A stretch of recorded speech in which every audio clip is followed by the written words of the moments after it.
welcome everybody. My name is Jill Norcross. I'm the Executive Director of the Northern Virginia Affordable Housing Alliance. We're really happy to have you all attend today to discuss the impacts of federal cuts to affordable housing in Virginia. I'm joined by my teammates Hannah Matuda, Amanda Corin, Alice Hogan, and Anika Rahman. We are very grateful today for our guest speakers, Brian Koziel from Virginia Housing Alliance and Sunshine Mathon from the Piedmont Housing Alliance, our incredible statewide partners. What we're going to focus on today is really what we know today. And as you all know, it changes every day. So you might even have updates that I didn't have, but we're not really going to spend a lot of time discussing threats or what is uncertain, but we'll really just trying to kind of focus what we hear. And we do hear a variety of different things from different partners. If you are receiving federal funding for your housing programs, you might have different information, and we will certainly welcome you to add that to the chat or welcome you to kind of speak when we get to the Q&A portion of the event. So it's been a lot to track. There's been a lot of uncertainty and a lot of change, but again, we'll just be kind of focusing on what we know. So I do want to start out by recognizing what we're all feeling here in Northern Virginia and in the state, especially here in the DMV with federal government layoffs and program cuts. The impact to our regional economy, which trickles down to the state economy, frankly, is real. And just want to recognize that most of our vulnerable neighbors, both those experiencing homelessness and our immigrant residents, are really under attack and feeling that.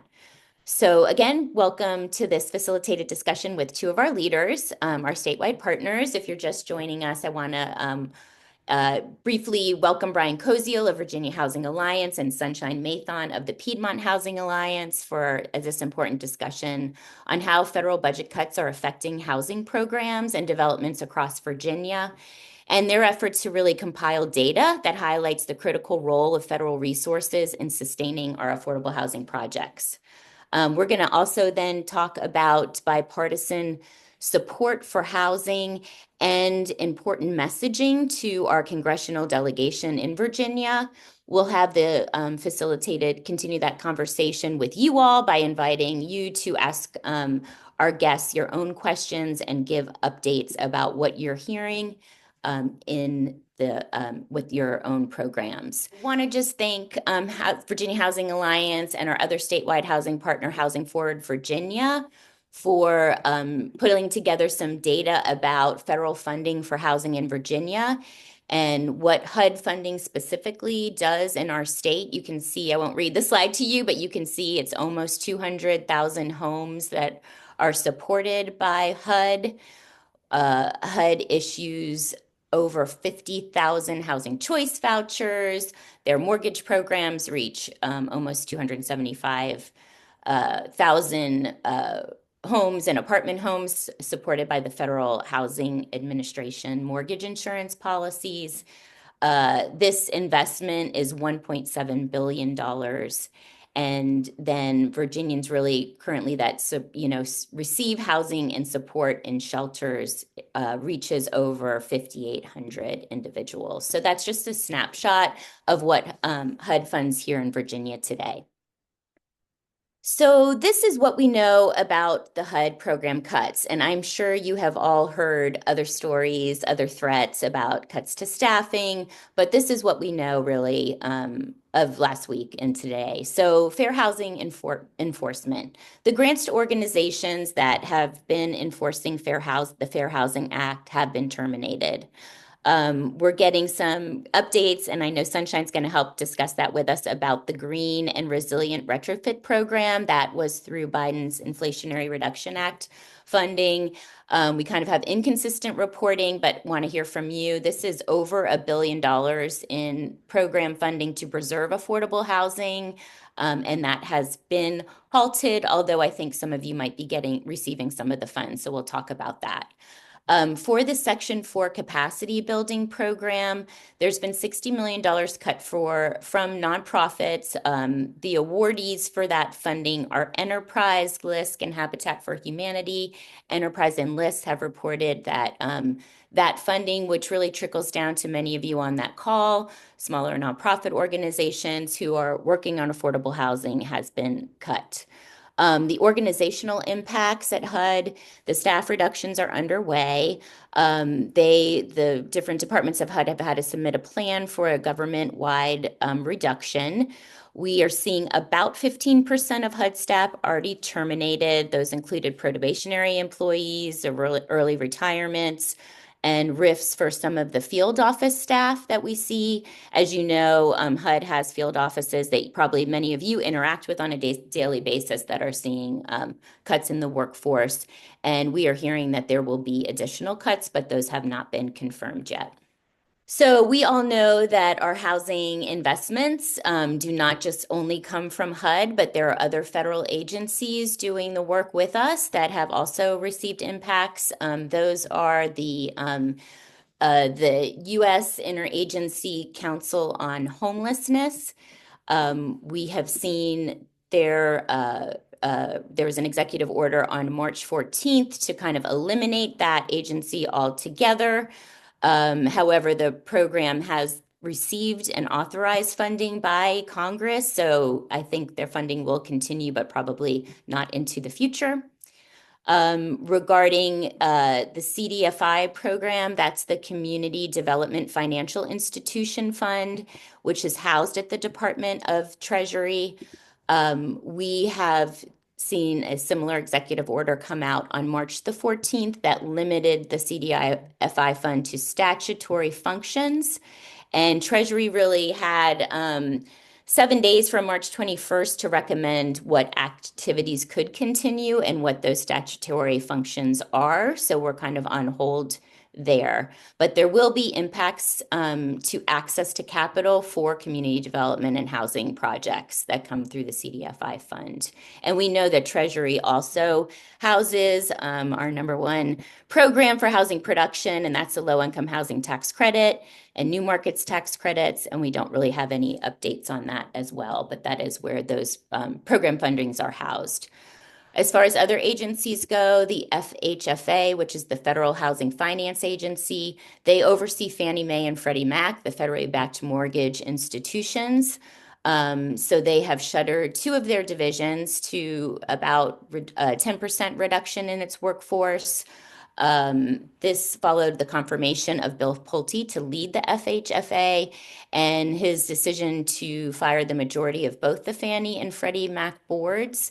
And then Freddie Mac CEO was also fired. So there's quite shakeup in this, and that is really related to the interest of the administration to privatize both Freddie and Fannie. So stay tuned on that as well.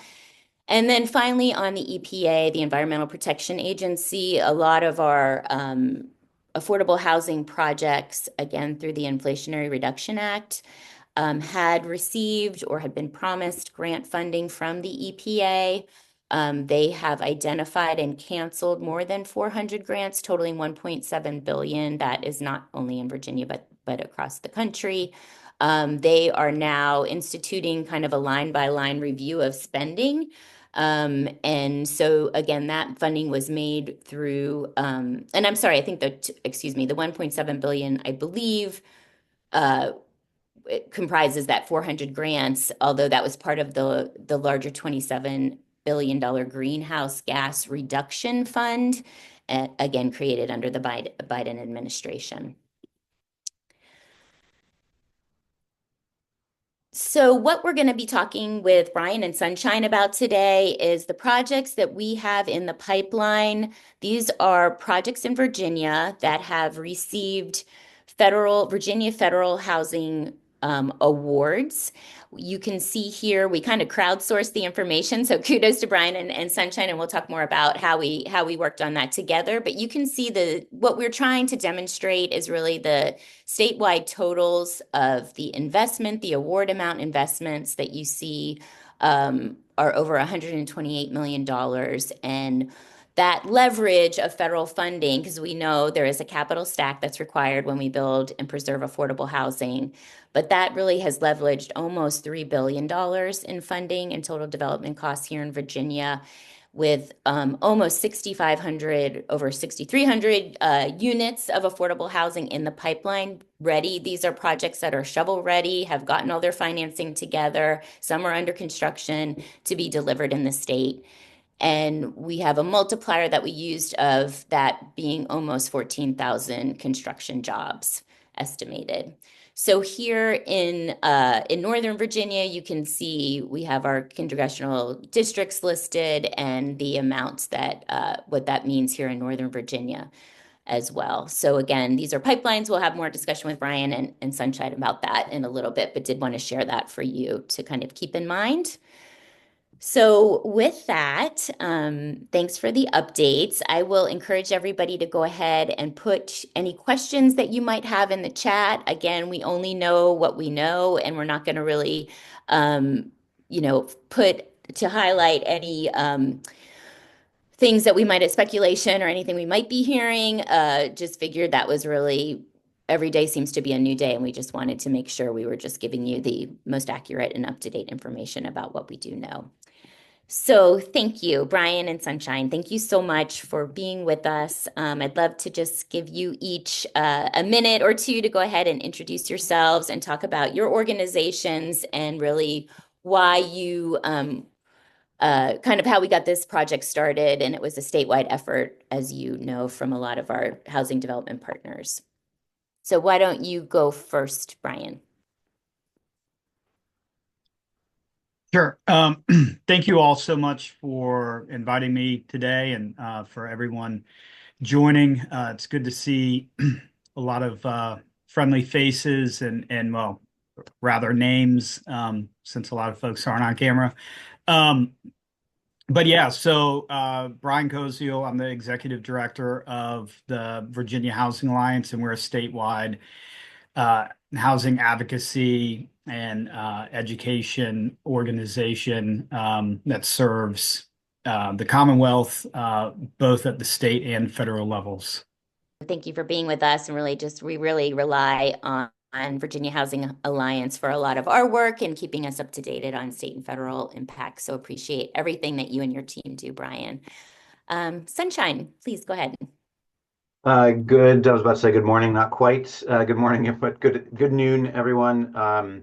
I'm Sunshine Mathon at Piedmont Housing Alliance. We're a regional, relatively small regional nonprofit affordable housing organization centered around the Charlottesville region, but serving the surrounding 5 largely rural counties as well. And our work spans not just affordable housing development, but also we operate the region's only HUD certified housing counseling team. We administer down payment assistance. We administer a community land trust on the home ownership development side as well. And just a full disclosure, I work with Brian on a regular basis, in part because I serve on the board of Virginia Housing Alliance and on the legislative committee in particular. And so for me, paying attention to this work is both about the big picture, the data that Jill went over, but also, frankly, about our direct organizational work and protecting the residents that we serve and the wholeness, the financial wholeness of the organization overall, too. Great, thank you. So maybe we'll stick with you, Sunshine. Maybe you can talk about, because I think I first heard this idea at a VHA legislative committee meeting when we were becoming increasingly concerned about the federal cuts that were coming. And I guess your effort to kind of just focus on projects that had recently been receiving federal funding here in Virginia, and maybe just talk a little bit about that and your thoughts about how to collect data. So in the immediate aftermath of the rapid announcements of cuts at the federal level, staffing cuts, some promised cuts around, for example, the IRA related funding, raised a red flag for me early on in terms of projects that we have under construction. So I mentioned a moment ago around our our work here in the local community, both in terms of projects we have under construction, but also just what the potential impact was for us as an organization. And we have one project at the tail end of construction right now, and then one that just began construction in early January. Between those two projects, when you aggregate different federal sources, we have upwards of between 12 and $13 million of direct federal exposure.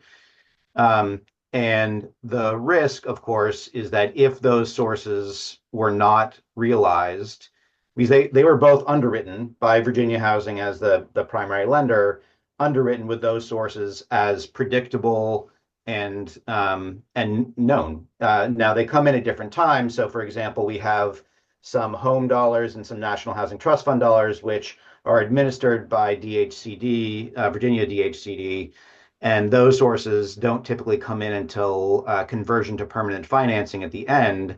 So even though we have a project that is nearing the tail end of its construction, we still have not pulled down those sources because we aren't allowed to yet. That's on one project. Another project that just began construction, one of the highest levels of concern, and Jill referenced this, we have a GRRP allocation, the Green Resilient and Retrofit Program allocation for one of our projects of $6 million. And if that disappears, poof, not only is the project at a significant risk of being lost altogether or going into foreclosure altogether, but the implication is, as the developer, that we are then, essentially responsible for filling those costs. And we rely, just like many of you do, on projects coming to fruition, the developer fees that come out of those to sustain the organization and support our resident services work and our financial opportunity center and all the other aspects of our work. So that sense of urgency drove the desire, from my perspective, to understand what the big picture looked like within our specific district, but then writ large in Virginia, because my early assessment was that the only way we're going to have potential influence on preventing disaster is by advocating to those who have some ability to influence federal choices, federal policy, which generally speaking is on the Republican side of the aisle right now. Now, of course, housing is fundamentally a human issue / a bipartisan issue. Everyone has some level of concern around housing across the income spectrum. But in terms of what's happening at the federal level and the choices that are made, wanted to be able to tell the story to our congresspeople, our senators, around how much was at risk if funding that was already promised by the federal government for projects that are under construction, if that funding disappears, how much gets undermined. So that was the impetus. Thank you. Yeah. And I think that was for me, a great tangible activity that we could all do while we kind of wrung our hands and try to prioritize really the lowest hanging fruit of funding that has, been committed, but maybe isn't in the hands of the development partners. Brian, can you talk a little bit? I know you and your team were responsible for helping us collect some of the data and get the information about federal funding for these projects and what that included. Yeah, so I mean, I think these federally funded projects were kind of crowdsourced. Sunshine, pulled a group of folks together based on the data that we had around all of these projects, and then we just emailing, making phone calls, sharing this Google sheet. Please fill in the information. And then we went to kind of the next, I think it was more of kind of figuring out how to triage the situation of what's most at risk and what's on the horizon. And so we did the same thing around funding for COCs, the continuum of cares across the Commonwealth. And it was really the same kind of crowdsourcing of getting the information. We were able to get the list of awards and the renewal contracts, but we needed to get information around the number of households served, number of people served, when the renewal contracts were expiring and the new ones are due. And then also we're trying to, as with the federally funded projects, like try and figure out some broader economic impact. And so number of construction jobs in that case for COCs, it was the number of full-time employees that are impacted. And so that we're able to eventually, hopefully, message that not only are we at risk of losing inventory and desperately needed new affordable housing units, but we're also at risk of kind of catastrophic losses in the construction industry, in the housing and homelessness sectors industry, and really be able to put some factual information behind that. And on I think your very first slide or second slide, about the fair housing funding, just yesterday afternoon, there was a judge in the U.S. District Court in D.C. Stopped the termination of those the Fair Housing Initiative Program, FIP grants. So 78, or maybe it was your second, maybe one other sign. Yeah, that first one, the Fair Housing Enforcement. So those grants have been, the termination of those has been stopped. And so we'll, as with all things, we'll see what how the administration adheres to those court orders. Excellent. Thank But you. just a little bit of good news. Good news, right? Yeah. We'll take as much we can get. So, Sunshine, maybe we can talk about, as we try to share, messaging that I think, as a bipartisan issue that we have been really working on and honing the economic development impacts of our affordable housing investments in our communities. But I'd be interested to hear from you how your conversations with elected leaders have gone, and I guess what you've learned from those meetings. I know you in particular have kind of taken a lead in having those discussions, so appreciate that. Yeah, I think the strategy that I try to take in general is recognizing that different types of messages are going to appeal to different sets of priorities. And so for some, the message that we have often utilized is, the benefit to the residents, the benefit to those served by the system that we all participate in. But in this current environment of looking through the lens of waste, fraud, and abuse that is prevalent at the federal level right now, it sort of it shifts how we need to talk about our work, frankly. And so the purpose of that part of the purpose of that crowdsourcing of that information was centered around not just the for lack of a better term, the bleeding heart side of the story, but also like just the real economic impact to the community. And we all know that every jurisdiction across the country suffers from a lack of housing supply.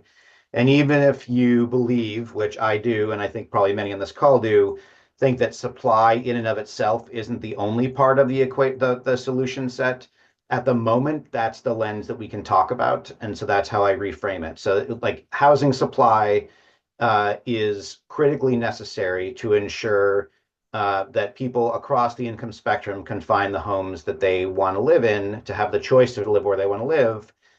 And we are the people who, the organizations that provide the housing, that build the housing for the quote unquote working class. And the language that I have started to use is I actually started to shy away from talking about it as affordable housing. I've now started to talk about it as workforce housing and housing for seniors. that language, like, because the vast majority of our residents are working families, whether as individuals or if they're, two parent household or as grandparents, with young children, whatever it might be, that generally speaking, they are working families by and large. And if they're not working families, it's because they're typically they're seniors and on fixed incomes. And now that doesn't capture everyone. We know that like that's not the entirety of the story. But in terms of how we talk about it, workforce housing, housing for seniors, construction jobs, economic investment and impact in your particular district, whoever we're talking to. And then we also, in that crowdsourcing effort, tried to pull together, and like in some cases, there are additional investments, commercial investments that go beyond the housing. So for all, an example, two of our projects, it also includes preschools and includes a grocery store. And like there are other investments that are part of the economic fabric of our communities, and talk about it in those terms. And so far, that has, best I can tell, seemed to resonate. I think time will tell, and I'll continue, repeating that message. I'll be up on the Hill next week, trying to communicate with our local representative, and I'll actually be in front of the staff from the Senate and House appropriations committees next week as well. I just found out. So, I'll be making that case. But I think we have to talk about it in the way, like that responds to the value set of the people who are listening. Thank you. That was excellent. And I think, from those of us working the majority of time in Northern Virginia, I feel like we have a delegation that really understands and listens on affordable housing, or at least kind of, understands the talking points. So broadening, I guess, our messaging to be inclusive of, other side of the aisle is really kind of key, especially during this time. And I think the relationship building impact is great too. So, Brian, I just want to ask you if you have anything else to add, or what you're seeing as you kind of have conversations with elected leaders statewide and federal. Yeah, so our policy director is going to be on the Hill later this week and having conversations with, I believe, hopefully every member of Congress, or at least their staff.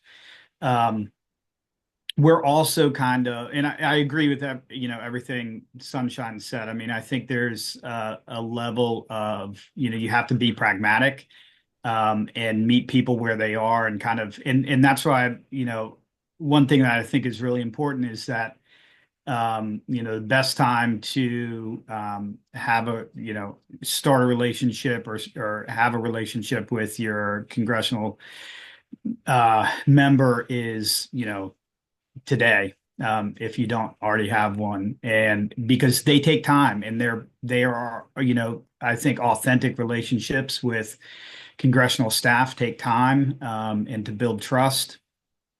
And so it's super important that you're, individually reaching out. But I think kind of the economic message, and I truly hope that there are still enough adults in DC that remember the 07, 08, 09 housing collapse and what that did to the overall economy, and that I hope that there's a long memory, and that there is some understanding of the value and the role that housing plays in the economy. And it has always been, I think, kind of the driver of the economy. And so, I'm cautiously hopeful that cuts will be minimal, or at least strategic, and thoughtful, and kind of fact-based, because I do think that there is, at the end of the day, I think all of us can probably point to issues or areas of needed improvement. So I hope that we go that route, and not just kind of across the board, big budget cuts. I am concerned about, obviously about staffing cuts and what that will do, but I've also heard that, one hand is cutting, all of these staff and the other hand is hiring them back. And so really, we're seeing, I think, the opposite of government efficiency, and it's just kind of governmental chaos at this point.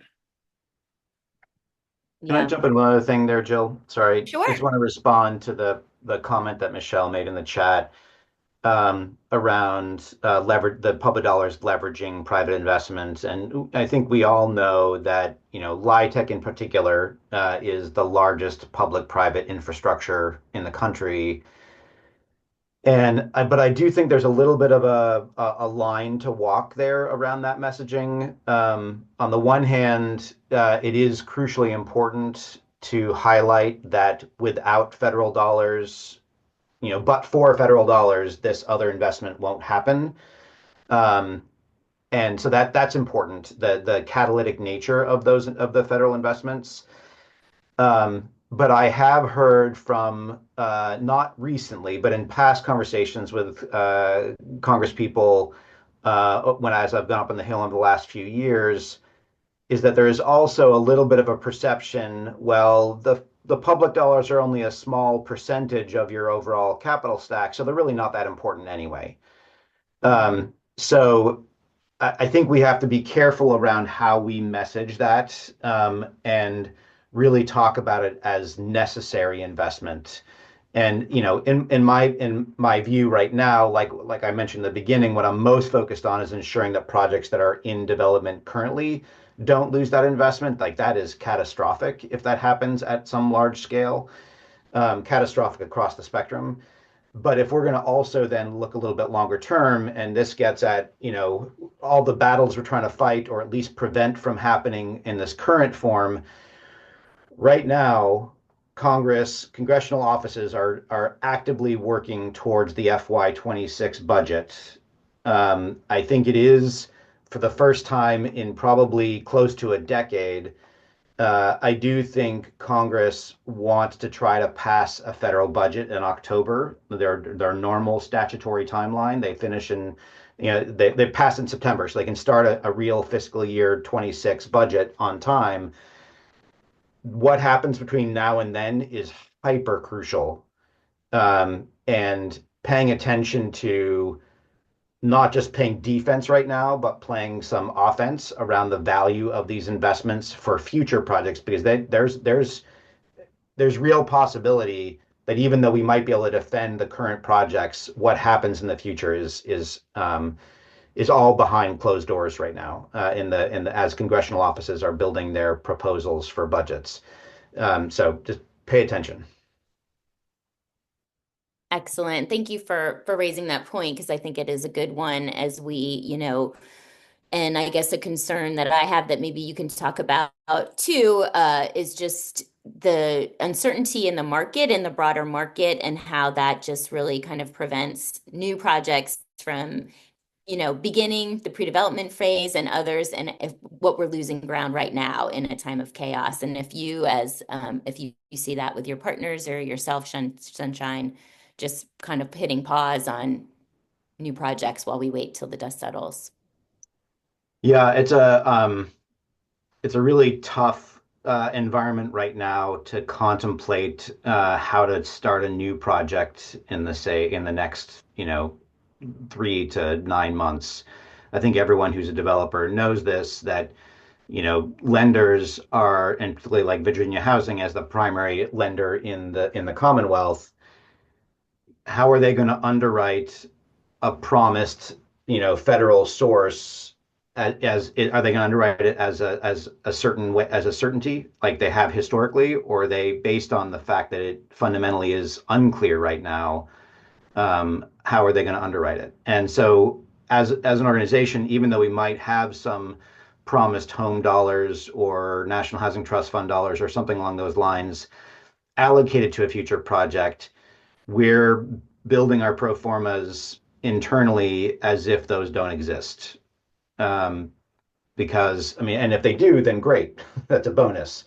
But it does mean that there is this increased gap that we don't quite know how to navigate. And I was on a call yesterday with a peer organization who just went to closing last week, and they had, I think the number that was thrown out there was $1.4 million of federal sources in their pro forma, and the lender said, that's fine. We can keep it in there as a source line item, but you're going to have to pony up the 1.4 now. And if it comes in, great, we'll give you your money back. But if not, it's gone. That they had to pony it up, and that's the only way they could get to closing. And I think that is our future at this point for the foreseeable next few months. Brian, do you have anything to add? Are you hearing similar things? No, I mean, I think that's a pretty good summary of the Yeah. situation. Yeah, I guess going back to that sunshine, I guess, for our development partners, maybe the ability to do that once might happen, plug a hole of $1.4 million. But, long term, I think it addresses Katie's question, who else is going to be able to cover that funding if the federal funding gets clawed back? And I think that's the issue, right? I think looking to our state partners, they're not able to fill all the holes that the federal funding will cover, and the organizations themselves or private capital, private equity, philanthropy, it's overwhelming the amount of money that, not one source or even the combined sources probably can cover. And do you have any other thoughts on that, Sunshine, to share, or other ideas that you're exploring? I'm probably no different than anyone else in the sense that trying to explore every potential avenue, but if it were just our one project or this peer organization's one project amongst the ecosystem, then Virginia Housing or DHCD might be a partner in strategically thinking through how to make a project like that whole. But when we're talking about systemic level impacts where, you know, tens or maybe even close to 100 projects over the next couple of years face the same conundrum, there is no capacity there to cover all of that. Like we all know that. The Virginia Housing will be flexible as much as they can be, but they can't fill that gap, nor can DHCD and nor can philanthropy. And and then as it relates to localities are already pushing themselves, many localities, Northern Virginia certainly is among the best in that regard, but pushing themselves to invest in affordable housing projects. But those sources are leveraged by the federal dollars, or the other way around. They rely on those dollars to get those projects across the finish line. It could be that some localities are able to close some of the gaps, but only by reducing the number of projects they're going to invest in. You might get more dollars per project from a locality, but it's going to be less projects overall, so everything slows down. Yeah, that's such an excellent point as we are doing a lot of local budget advocacy here. As we always promote additional resources for housing, but acknowledging the rainy day funds that a lot of our local governments are investing in, putting additional resources toward, just to kind of be able to deal with the impacts from broader federal cuts, is something that we're obviously supporting, but it is a trade-off, and we recognize this is tough times. So, Yeah, any and thoughts sorry, on? can I Oh, add go one ahead. last thing, Jill? Sorry. Sure. Yes, But of course. just you brought up a point that I think is really crucial, which is if it were just our sector that was at risk, maybe there was a way to strategize around that. The challenge is that all localities and the state are also going to be confronting their own potential shortfalls, depending on the positionality they're going to take around anti-DEI language or whatever might come down the pipeline. If they're going to hold strong, their own funding for transportation, for education, et cetera, is going to be at risk. And so their capacity to fill the gap is going to be heavily constrained. So it's a full court press. Absolutely. And Brian, maybe you can share. We heard the governor signed some of the bills 2 days Yeah. ago, and right? But your thoughts on like what you're hearing from the state elected officials around kind of preparing for these cuts and the impacts to Virginians. Yeah. So, well, one, just to kind of circle back on that previous conversation. I mean, I think the big thing is, the federal funding accounts for about close to 90% of housing funding in the Commonwealth. And that's a variety of things, low income housing tax credits, home, ESG. A good majority of that is the Housing Choice Voucher Program and public housing. And so, being, relatively non-diversified, if you will, certainly creates some very serious challenges, particularly when we're looking at, it's not just one project. It is Sunshine. What was the total on that spreadsheet? Like 84 or 85 individual projects that are Something like that, yeah. yeah, under threat. There are 129 different COC projects at risk of losing funding. There's the Housing Choice Voucher. So it's this much broader thing.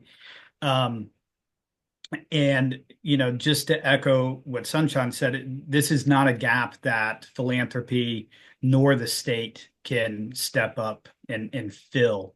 Um, and so, between now and September, I think is a really, really critical time period to ensure that we know what we're going to be dealing with for FY 2026.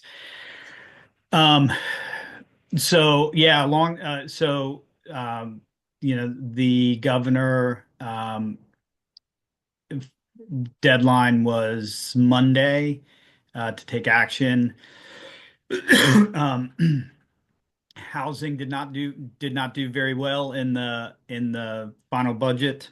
Um, our big priority, one of our big priorities this year was the 5,000 Families campaign to create a pilot rental voucher program. Um, the we made as much progress, I think, as we ever have, because it was in the budget conference report at $20 million, and that was removed. There were also some down payment assistance and homeownership programs that were stricken. So I guess we will, there's reconvene session next on the 2nd. And so we'll just kind of see what shakes out there. But yeah, we have kind of been working to get, and I've been very cautious about doing a lot of outreach until we get a really good understanding of what it is that we're dealing with. And that's just has taken some time, because when you look at the breadth of federal programs, I mean, you've got National Housing Trust Fund, Home Investment Partnership, the CDBG program, Section 108 loan guarantees, vouchers, VASH, project-based, all of these programs. So we're really trying to kind of take our time and ensure that we have actual facts and information that we can then relay, and take that information to our elected leaders at the state. And I saw Senator Favola had come off, you'd also come off mute, so I didn't know if there was anything you wanted to add. No, no, you covered it. I mean, it was very disappointing to see the governor's amendments actually. We had 215 amendments to our budget and 8 specific line item vetoes, but the amendments were really heartless. It was like a Trump light read. I mean, money was reduced, as you just explained, from some key housing programs, but also from federally qualified community health centers, from, free clinics, from all a range of safety net programs that really can only survive with some kind of state appropriation. So And I don't mean to be partisan on this call, but it was a big surprise. My expectation is that we're probably going to have to start from scratch again. That's my Thank you. expectation. Yeah. So stay Thank you, tuned. We'll Senator. probably have another, special session. Yeah. Mm. Well, and sometimes you just have to tear it down to build it back up, right? Yeah, and I don't see any other way of being able to negotiate some of the things we're going to need. Yeah. So, anyways, stay tuned. Thank you so much for sharing that. I'm really grateful for you to be able to join us, Senator. Appreciate Sure. it. And we're going to I'm try learning a next. lot. It's a very Yes. savvy group. I have great confidence if there's a pathway forward in this chaotic time, you all will find it. So, so you're giving me some reassurance if that, makes you feel better. Makes me feel better. Thank you. Okay, I want to make sure we have time for questions in the chat. And if you do have questions, please go ahead. I think that's probably the easiest way to do the Q&A with so many people on the call. So feel free to go ahead and put your question in the chat. And Brian and Sunshine, feel free to answer this. A question about your work with lenders. So Sunshine, maybe if you have ideas or anyone else on the call can feel free to chime in if you're working with lenders and if they're cautious about providing new lines of credit to housing developers, knowing that the federal funds are shaky. What I can say is the impact we've seen is sort of on project-specific lending, to sort of referencing what I had talked about earlier. As it relates to like lines of credit for the organization's work, they say for pre-development or things like that, we haven't seen necessarily any negative feedback yet, but also I don't know that we've tested those waters a lot recently in the last few weeks. So yeah, I don't have a whole lot more insight beyond what I shared already, to be honest. No, Yeah, thank I don't either. I know that when the what was it, day 2 or 3 of the administration, they paused all federal funding. I started calling our partners, and there was a variety of kind of responses. Some were like, "Oh, we'll be fine." Some were immediately going into furlough plans or implementing furlough plans, because some folks are heavily reliant upon, drawing down funds to meet payroll on a weekly or biweekly basis. And so I think that, and I'm still wrestling in my mind with a lot of this and talking to partners across the Commonwealth. But I do think like just the reality of the situation, and I know we kind of went through this post 0809, was there was just kind of a restructuring, if you will, of the nonprofit kind of sector, and there were some mergers. VHA was certainly a result of a merger. Jill, I know that you all just went through one. And so I think it's going to be, and nobody likes change, but I think that the way that we are proactively kind of thinking about how we can transform maybe what we look like, so that we can continue to do the critical work that we do is really going to be a really important part of the next couple of years. Yeah, well said. That's a great point. And I know so many of you who run nonprofit organizations or work for them on this call, probably are attending a lot of convenings by philanthropy and other associations, just trying to kind of help prepare. So thank you for raising that. So I know, thank you, Sunshine, for answering some of the questions in the chat, but I just want to lift it up if those aren't watching it, but talking a little bit about a risk of the CRA being repealed, and that's the Community Reinvestment Act. And therefore the bank appetite for tax credits might disappear because banks get additional credit for purchasing those low-income housing tax credit and new market tax credits. So Sunshine says your 2 cents that it won't be repealed, but maybe the guidelines would be lessened. So I think investors obviously are going to have to plan for that, but recognition too that the administration could change in 4 years. And maybe trying to take a longer view. But I don't know if anybody else has any other insight Well, that they want to share.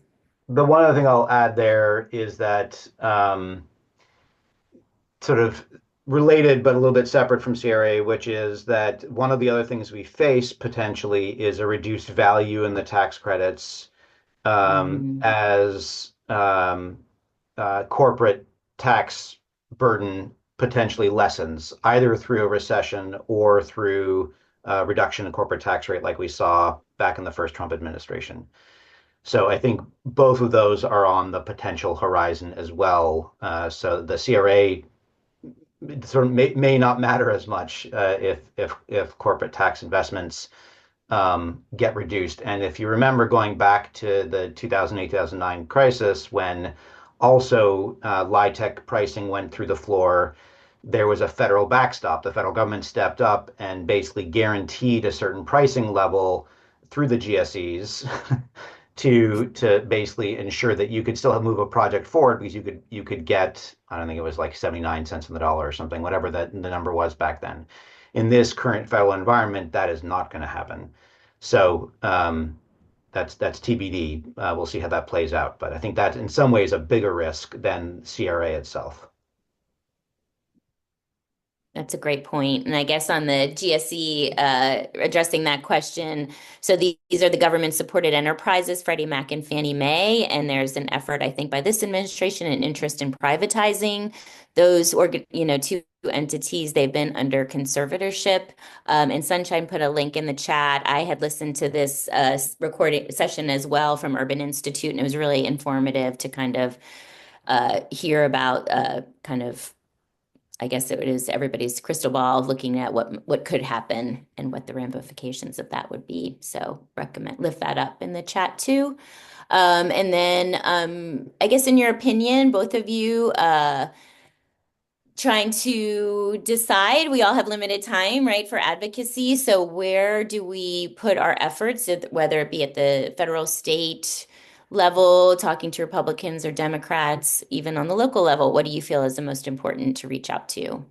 And I don't know if you have any other things to say. I Yeah, think so I mean, obviously, in the chat, I put Republican Congress people, of course, I think is where the power is right now.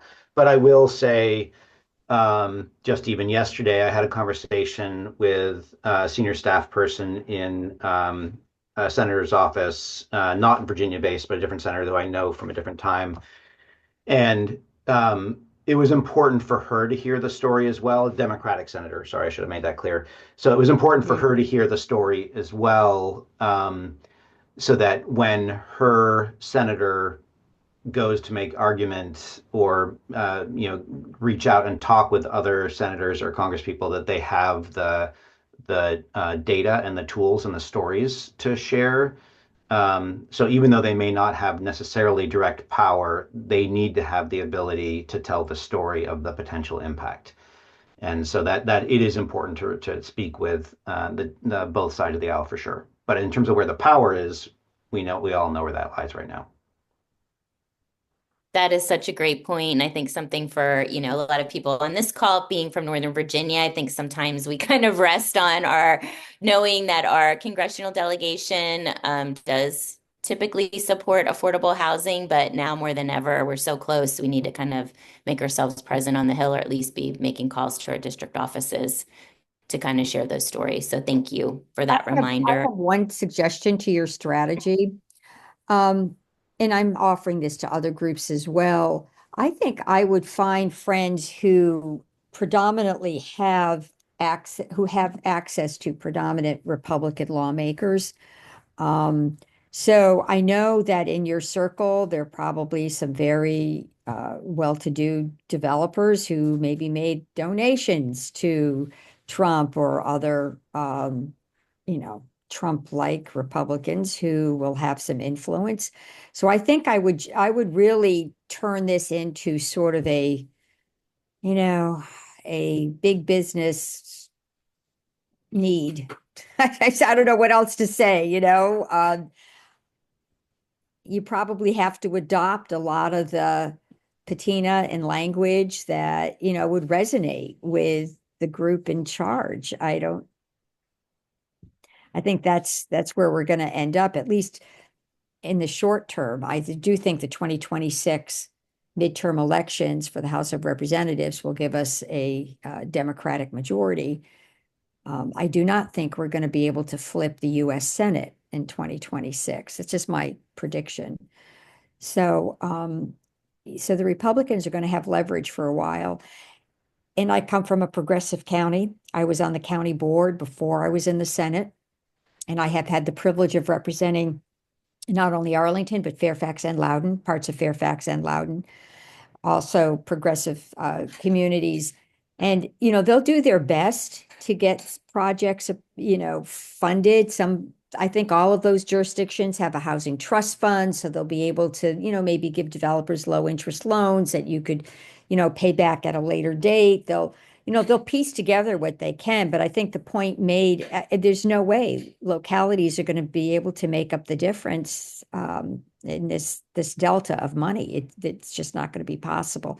So they're going to be more careful in where they target the dollars, and maybe even the workforce workforce affordable housing is a very common designation now, but that serves folks up to 120% of the median income. So you may be able to access additional dollars under the affordable housing rubric if you choose to designate some units.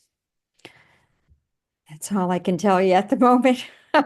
We know the state, it's your state lawmakers, your delegates and representatives and senators at least. So your state delegation is well aware of the impacts that the ripple effect too that we're going to face from these federal reductions in force, the contractors that are going to be hurt, and ultimately the lack of dollars from certain programs that are just going to be cut. So we'll do our best. Yeah, it's a great point. And the lack of creativity, I think, in what we've seen in Northern Virginia with like some of the accelerated uh, developments and creative approaches, One University and Fairfax and other projects like that, you know, probably we're going to see a lot more kind of basic vanilla developments. But I want to honor everybody's time. I want to thank Brian and Sunshine. Thank you so much for your thoughts, for your leadership, for, you know, always, you know, doing an amazing job convening the housing community at the statewide level and sharing your thoughts and best practices and willing to kind of convene others to be proactive in this moment. So I just really recommend that everybody who can advocate, speak to members, elected officials on both sides of the aisle, and, you know, just keep up the great work. We've got to just keep at it. So thank you all for attending. Really appreciate it, and hope to see you next month. We are planning to give a General Assembly update in April. Not sure if we'll get through the special session, but if not, we'll continue to track this topic as well. Thank you all for being here.